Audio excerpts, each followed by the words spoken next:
These people sometimes say that I don't pay taxes. That's true. I pay billions of dollars in taxes. And it's a perfect, again, if people want me to pay more billions, then let's have that debate. But don't pretend, that's going to solve the problem. You could double the taxes I pay, and it's not going to help that teacher in Queens. I promise you. You just watched Jeff Bezos, worth an estimated $280 billion, tell you with a straight face while sitting in front of his rocket ship that raising his taxes isn't going to help working people. Therefore, I guess it doesn't really make sense to raise his taxes.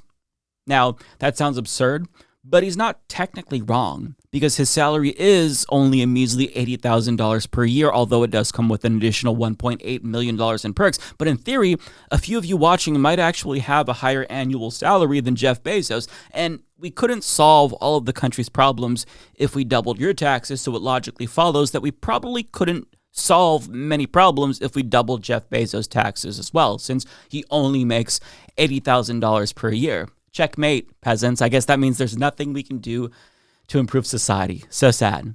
Now, the problem is that it's only technically true because we tax income, not wealth. See, billionaires deliberately take smaller salaries to avoid paying income taxes, and they're compensated primarily with equity and shares, which they then borrow against for liquidity. And since loans aren't classified as income, they're able to skirt income taxes that the rest of us are forced to pay. And that is an oversimplification, but it's referred to as the buy, borrow, die method. And you can look that up if you're more interested in learning about that. But to show you what this looks like in practice, a 2021 analysis published by ProPublica found that the true tax rate Jeff Bezos paid between 2014 and 2018 was 0.98%. That's it. So while it's true he's paid billions of dollars in taxes over the years, he pays a much, much, much lower percentage than the rest of us, which is why we need to tax wealth, not income, because then this little game that him and other billionaires plays wouldn't work. And the revenue that generate could actually be put to good use. As Warren Gunnels put it, Bernie Sanders' 5% wealth tax would raise starting teacher pay to $60,000, give $12,000 to every working family of four, expand Medicare to include dental, vision, and hearing, guarantee universal childcare, and end homelessness. And after doing all of this, Bezos would only see his wealth drop from $279 billion to $265 billion. And if we could do all that with just a 5% wealth tax, then imagine what we'd be able to do with a 10% or 15% or 20% wealth tax. Imagine if we made it so that way wealth couldn't surpass $1 billion. Because if you have $999,900,099, I mean, that's pretty good, right? I think you're going to be okay. So if we taxed every single penny over $1 billion, we would be able to transform society. We'd be living in a different world. Now, the counter argument to that would be that it wouldn't be fair because billionaires earned that money. So it's basically theft for the government to redistribute money that doesn't belong to them. And my response to that would be, one, nobody can work hard enough to earn $1 billion. Billionaires become billionaires through exploitation, not hard work. And two, the government already allowed wealth to be redistributed in this country. It's just that it went from the bottom to the top.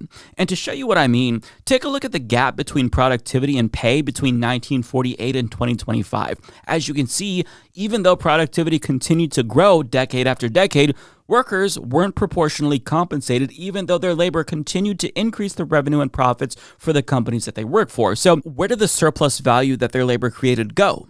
Well, it went to shareholders and C-suite executives, and it went towards stock buybacks. And that right there, my friends, is the real theft, because their employees' labor is what made these companies valuable in the first place. They would be nothing without their employees' labor. Because think about it. If you want lumber, you're not going to go buy a whole ass tree. You're not going to chop that down yourself. You're going to buy lumber that's already been harvested, seasoned, and sized, and that was all done by a lumberjack. He made the tree economically valuable. It'd be worth nothing without that labor. And that is what employees do for all of these companies. Amazon, Tesla, Walmart, they'd be nothing without the labor of their employees. Yet, their employees are no longer benefiting from the fruits of their labor. And if you add up all of the wealth stolen from American workers since 1975, it amounts to $79 trillion in theft. And the prospect explains, what would America look like if the gap between worker pay and productivity hadn't opened? A Rand Corporation study from earlier this year found that the bottom 90% of wage earners received about 67% of all taxable income in 1975. In 2019, the last year for which this data was available, they received 46.8%. Had that bottom 90% continued during the past half century to make the same share of the national income they'd had in 1975, Rand calculates that by 2023, they would have made an additional $79 trillion. Just in the year 2023, they would have made an additional $3.9 trillion. As the size of the bottom 90% of the U.S. workforce is roughly 140 million people, that means that the average earner would have made about $28,000 more in 2023 than they actually did. Where have all those missing $28,000 paychecks gone? Well, our nation was home to 1,135 billionaires this year, whose aggregate net worth in 2024 came to a cozy $5.7 trillion. That's $1.8 trillion more than what it would take to cut 140 million $28,000 checks. And when you factor in corporate subsidies, general wage theft, as well as the use of public utilities that they benefit from but don't pay for, and not to mention the tax bill that we have to pick up since they refuse to pay their fair share, theft has already been committed. So it wouldn't be theft for us to redistribute wealth back to us because, quite frankly, that's our money. And it should be used to better society. It shouldn't rot away in some offshore bank account or be used so Jeff Bezos can buy a third mega mansion when my generation can't even afford their first home. And that's not a random number, by the way. Jeff Bezos literally owns 3 mega mansions. 3 mega mansions. He lives in a place called Indian Creek, Florida, aka Billionaire Bunker, and this is a small gated community. There's only about 41 homes there, all occupied by rich dickheads, of course, but they even have their own small police force there. But Jeff Bezos in particular is so egregiously rich that he bought a third mega mansion to live in just temporarily, while his other 2 mega mansions are combined into one mega mansion. That's the gross level of wealth that this man has, yet he has the audacity to tell us with a straight face that we should let him keep the money that he stole from his employees and taxpayers. It's outrageous. Like, he should be thankful that we're only calling for his wealth to be taxed, given how income inequality has surpassed Gilded Age levels. And if it continues in this direction, I wouldn't be surprised if people start calling for a French-style revolution. So taxing wealth, I think, is honestly a pretty reasonable proposal, given the circumstances that we're in. But even if he was right, and taxing the rich wouldn't be enough to improve society, he's wrong. But even if he were right, we would still have a moral obligation to tax his wealth, because that level of wealth is incompatible with democracy. When you have 900 people in this country with more wealth than the GDP of small countries, actually mid-sized countries these days, then you no longer have a democratic system. You have voices that are so large they can drown out everyone else in society. It is antithetical to democracy. But as bad as that clip was from this interview, I can assure you it got so much worse as time went on, because it's clear to me that Jeff Bezos genuinely thinks that he's better than the rest of us. He actually deluded himself into believing that we're going to gobble up whatever bullshit he spews because our peasant brains couldn't possibly know any better. And he just drops little patronizing tidbits of bullshit here and there to demonstrate how little he thinks of us. And I just want to point out what I mean, because this man honestly thinks the world of himself and thinks nothing of the rest of us. Case in point. Why is rent expensive? Why is rent so expensive? I recently saw somebody blamed it on Airbnb. Okay. Airbnb is not the cause of expensive rent. In fact, it's been almost, let me finish here 1 sec. It's already been outlawed in New York City, and rents are still very high. So we know Airbnb isn't causing high rents. What's really causing high rent is government intervention. Is that so? Interesting. It's not a supply issue or stagnant wages or widening income inequality thanks to modern-day robber barons like him, or consolidation among developers and landlords, as a Rutgers study found. It's not because private equity firms are buying up homes for investment purposes as opposed to, say, housing. It's because big government bad. Big government real bad. Very intelligent analysis from a business genius. I mean, I guess it's better than him blaming immigrants or trans people, but it's still egregious because government intervention could actually mitigate this crisis. If we repeal the Fair Cloth Amendment and built public housing, it would force landlords to compete. If we had federal rent controls, it would help millions of families get by. But we don't have public housing or rent controls, so I'm guessing that he's referring to government regulation in particular. And if I had to steelman him, he'd probably argue that the cost of housing is high because demand exceeds supply, and to better address the supply side issue, you need to build more housing. Simple as that. But you can't do that quickly thanks to unnecessary red tape. And to the extent that there's unnecessary regulations, sure, you can reevaluate them from time to time, but the reason why regulations, i.e. protections, are necessary in the first place is because we need to make sure that greedy fuckwads like him don't cut corners to save a few bucks and build shitty homes that collapse on our heads after we move in. That's going to delay the process, sure, but I'd argue it's worth it to make sure that people are safe, and I'm sure that he's thankful that the builders of his mega mansion have to follow city codes and have their work inspected, even though it's going to take longer, because safety matters. But rich people bemoan big government because to them, it's a slippery slope. You see, if peasants get the sense that government can fix some problems, they begin to think, well, why can't the government fix all of our problems? And then rich people, they don't want that because they need to be able to profit off of society's problems. And since governance has largely been outsourced to large multinational corporations, thanks to decades of neoliberalism, they all have a vested interest in making sure you never, ever expect government to do more, ever, under any circumstances, ever, no matter how bad things get. Like, they actually love big government, though. That's the irony. They're always asking big government for handouts themselves in the form of corporate subsidies, funded by taxpayers, of course. And they also rely on big government to subsidize their employees' wages through food stamps and whatnot, because if big government didn't do that, their employees couldn't survive since they refused to pay them a living wage. But yet, big government bad. Actually, it's rugged individualism for us and socialism for the rich. But despite what he claims, Jeff Bezos actually had the nerve to say, oh, he hates corporate subsidies, even though his company has benefited from corporate subsidies. Just like, get a load of this shit. It's insufferable, but he says it. We have way too much corporate welfare, way too much corporate subsidies.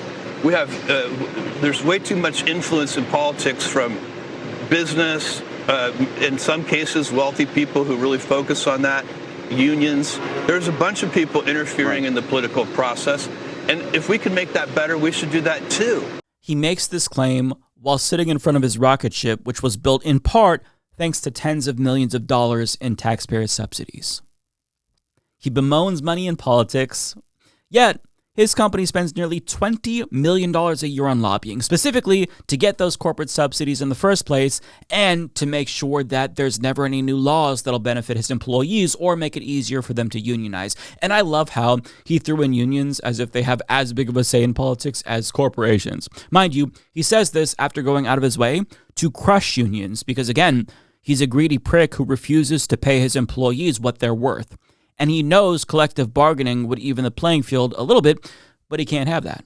He has to have it all because his class, they benefit greatly from this power imbalance between employers and employees, and any possible scenario where employees have more power is intolerable to him. But I think that Warren Gunnels, again, had the best response to this disingenuous denunciation of corporate welfare from Bezos, because he says the real welfare queen in America is Jeff Bezos, worth $279 billion, who pays wages so low his workers rely on food stamps and Medicaid while he sailed on his $500 million yacht to his $55 million wedding to give his wife a $5 million ring because his tax rate is less than 1%. Exactly. But imagine spending $55 million on a wedding. Imagine spending $5 million on a ring. $5 million. That could profoundly change someone's life, but it's nothing to these people. It's a mere fashion accessory to his wife. And I would say that I hope it falls down the drain, but it wouldn't be a big deal to them because they could just buy another one that's probably even more expensive. It's not the same like when one of us loses an AirPod on the bus. $5 million is couch cushion change to billionaires. But in case it wasn't obvious enough that he was lying through his teeth, he claims that the Melania movie, and this is my favorite part, was actually a great business decision. Just watch. There is a view among critics that say that part of what you have done or are doing is trying to placate the president with either the sort of shift in the tone of what's happening at the paper, or even some of the things at Amazon, the decision to make the documentary around Melania, for example? Yes, the Melania thing is a falsehood that will not die. Okay. So I see reported all the time that that somehow I was involved in this, and we did this at this Mar-a-Lago dinner. Everybody thinks that you went to Mar-a-Lago. Not true. Not true. We have denied it. Melania's office has denied it. It's not true. I had nothing to do with that. By the way, it appears it was a good business decision. It did very well in theaters. It's done very well on streaming. People are very curious about Melania. So even though I had nothing to do with it, it appears that the Amazon team made a very wise business decision.